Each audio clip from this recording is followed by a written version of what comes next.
Do you feel like no matter how many things go right in your life, there will always be something missing if you cannot find love? This is the plight of so many people I know who are watching this channel who feel like my life is not going to pan out the way that I hoped it would. And this video was inspired by a question I got from a woman we will call Stacy for the purposes of this video to protect her identity. But here's what she said. After spending 10 years working on myself and what I want, my standards have gone up. How do I have faith that I'll meet the right person when I'm not finding them to meet my standards on dating apps or in real life? It feels frustrating. I have an amazing life and career, but in the back of my mind, I feel that part missing. I'm still worried about staying single or settling, and I don't want either. What Stacy is going through is so unbelievably relatable. So if you are experiencing that, know that you are not alone. It's hard out there to find someone. I've seen a lot of rhetoric these days about, people should get married. Marriages make more stable homes. They make better environments for raising children. And anytime I see things like this, I think you're totally missing the point. People want long-term relationships. They're trying to find these things, but they're struggling because finding an appropriate partner, finding a suitable long-term teammate is extremely difficult for so many of us. There are so many people who are not emotionally available. There are so many people who are emotionally stunted, who can't access their emotions, who can't communicate well, who haven't got their life set up in a way where they can have a stable relationship. The idea that, people just really need to start valuing long-term relationships and marriage again is a complete misnomer, especially for the people that I've been working with for the last 15 years who really would like to find a relationship and don't need to be told that it's important, but are struggling to actually find someone to do it with. One of the things I picked up on that Stacy said is something I hear a lot, which is that my standards have gone up.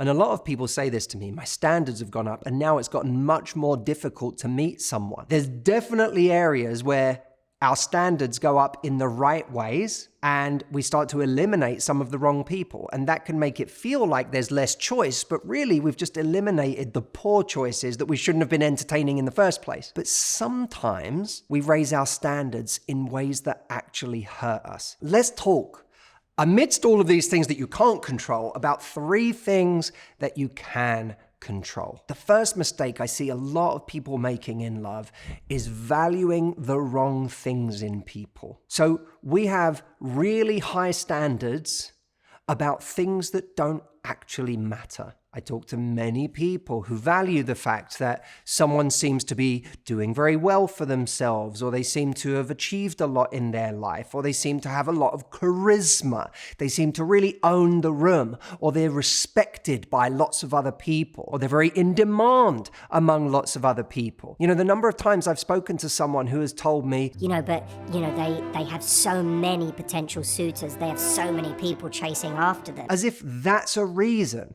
to go for that person, as if that alone is going to make someone a good candidate for a relationship. Hey, if you've watched this far in the video, it's because you want to find love faster. Well, I have a way that you can do that beyond this video that is much more immersive, and it is called Dating with Results. It is a 1-hour free training that gives you a specific roadmap that you can use to go out there and find the love that you have been looking for. If you are sick and tired of the nonsense that you constantly face while you're out there trying to date, then I urge you to come and do this training with me, because it is going to give you hope back and it's also going to set you on the right path. Go to datingwithresults.com. You can sign up completely free and you can be watching this free training right now that is going to help you find love faster. Someone's popularity in the dating market doesn't make them a good candidate for a relationship, certainly not automatically. Their success, what they've achieved, what neighborhood they live in, they have great style, the fact that they're tall, none of these things make for a great relationship. So the idea that these are the things we're going to value the most on the way in is suspect to begin with. The number of people who can talk to me for hours about a situation, they can literally plot from the moment they met someone, whether it's in real life or on a dating app, to 7 months later when it fell apart. And when they tell me the story of everything that happened in between, Nowhere in there can I figure out why it is they like this person so much. I sit there waiting for a moment where they're going to tell me about the wonderful qualities that they have, about the way they show up, about the kindness, the loyalty, the integrity, the consistency, about the loving nature that they have. All of these things seem completely absent in someone's appraisal of this person. And when I ask them, well, what is it you really like about this person? They'll say, there's just this feeling that they give me. There's just this kind of, I don't know what it is. I'm just so attracted to them. That is something we should call into question for ourselves, because what it means is that we are having standards around the complete wrong things. None of those things are going to make someone a great teammate in a relationship. A relationship is not some short-term adventure. A relationship, if nothing else, is a life spent with someone who should make a great teammate. Catch yourself the next time you find yourself having met someone on a dating app or having just been on a first date with someone where they slipped in ways that they're successful, where there's a certain way that they're put together that you find them very attractive for, where there's a certain kind of importance that this person seems to have, or a desirability that this person seems to have.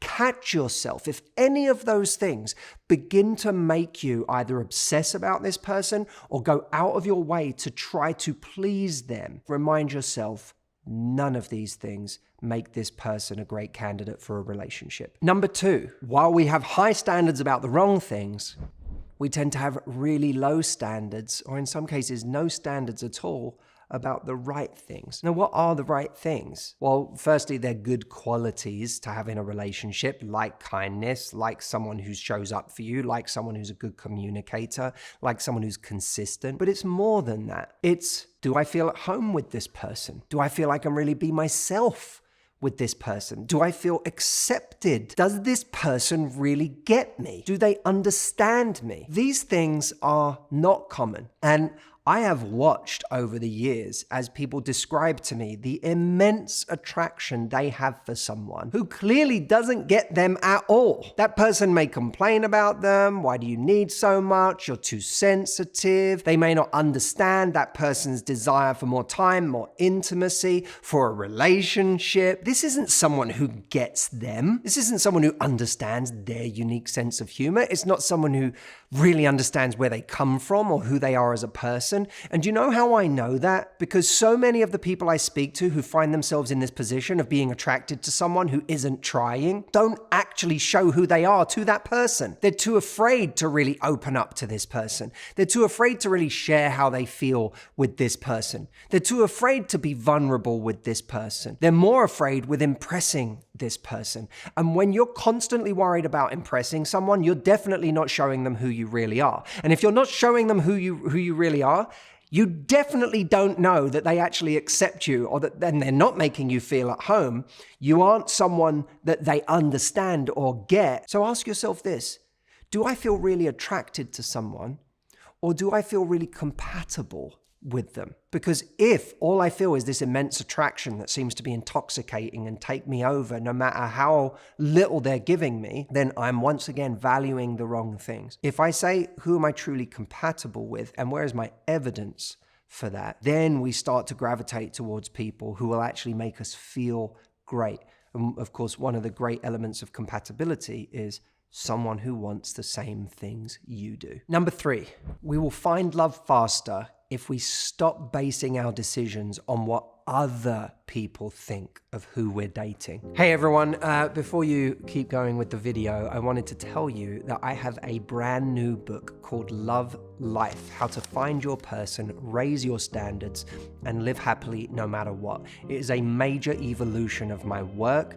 It is a big step forward from some of my older work from 5 or 10 years ago, because I have evolved, my thoughts have evolved, my philosophies have evolved, my advice has evolved, and I've put my newest, latest ideas, strategies, and techniques for how to not only find love, but to find happiness and confidence within yourself into this new book. And I would love for you to pre-order a copy.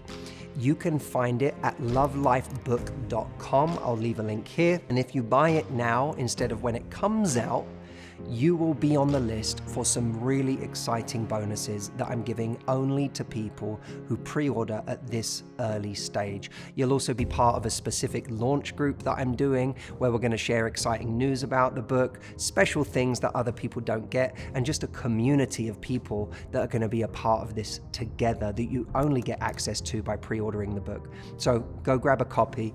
I think a book is one of the best investments you can make. It's also one of the easiest, and I'm really proud of this piece of work. So I'd love you to support me in it, and I know that by getting this book, you're also going to be supporting yourself. Go check it out, lovelifebook.com. And now back to the video. We can feel chemistry with a wider array of people than I believe we've ever given ourselves credit for. And I don't want you to take any of the points I've made so far in this video as me saying that chemistry doesn't matter and you should just go for all of these qualities that make someone a very safe and secure partner, but gives you no excitement in a relationship. I don't believe in that. I believe chemistry is something you cannot dispense with if you want a long-term relationship, because it's part of what makes a relationship a romantic relationship and not a friendship. So we need chemistry. But I think we overjudge the chemistry that we have with people. And one of the reasons we do that is because we're worried about the image that we will have with our friends, with our family, with people that we know, if we bring a certain person home, if we're seen with a kind of person that isn't the kind of person that other people see for us, or frankly, that other people see for themselves. You can have someone who says to you, oh, that person's not right for you because of this, this, and this. But they may just be judging based on their point of view and projecting their own insecurities, their own trauma, their own over-judgmentalness, don't think that's a word, onto the situation. That's nothing to do with you. What matters to you is, does this person get me? Do they make me happy? Do I feel a unique chemistry with them? Chemistry is a very personal thing. And you can feel chemistry with people you never expected to feel chemistry with. And by the way, to that point, it's not just that we may feel chemistry with someone, but then disqualify them on the basis that we don't feel like they fit the image that we want to have with people in our lives. It's also that we often don't even find out if we have chemistry with people because we disqualify them based on superficial factors before we ever get to the point where we'd realize we have chemistry with them. Chemistry doesn't take place on a dating app. It doesn't take place through 2D images on a screen. Sometimes it doesn't even take place in the first 5 or 10 minutes or 30 minutes of an interaction with someone. It can take a moment. It can take getting to know someone a little bit. Everyone knows that. If they have ever had a friend that they didn't feel chemistry with, and all of a sudden one day you saw that friend in a different environment, in a different way, maybe you saw them in their element doing something, maybe they gave you a different sense of kind of fun or sass or something that you didn't see in them before, and all of a sudden it's like a light bulb went off and you went, oh my God, I could feel this way about this person. So chemistry can be quite fickle. I'm not suggesting that you continue dating for date after date after date people you don't have chemistry with, but I am suggesting that we don't overjudge who we could feel chemistry with, and we certainly don't do it based on what other people in our lives may think of someone. Your job is to find someone that you feel your own unique attraction to, and then nurture that relationship and turn it into something beautiful. And it's a funny thing, whenever you see that really happen in life, where two people get together, they build something beautiful, they have an amazing attraction and chemistry, and they have fun together, and they understand each other, and they have a loving relationship, eventually other people around them start to say something different. They start to say, you have an amazing relationship. They start to see your relationship as something that they envy, that they one day want for themselves. You become held up as a model for the kind of relationship that other people want to find. But how did you arrive at that place? You trusted yourself. You trusted what was right for you instead of listening to the judgments of other people. That if you listened to all of those judgments, you would have never got to that stage with that person in the first place. Hey everyone, it really helps with these videos if you give them a thumbs up. So I would really appreciate you helping me spread the message to more people by giving the video a thumbs up if you enjoy what you're hearing. And don't forget to subscribe to the channel so that the next time I release a video, you get notified.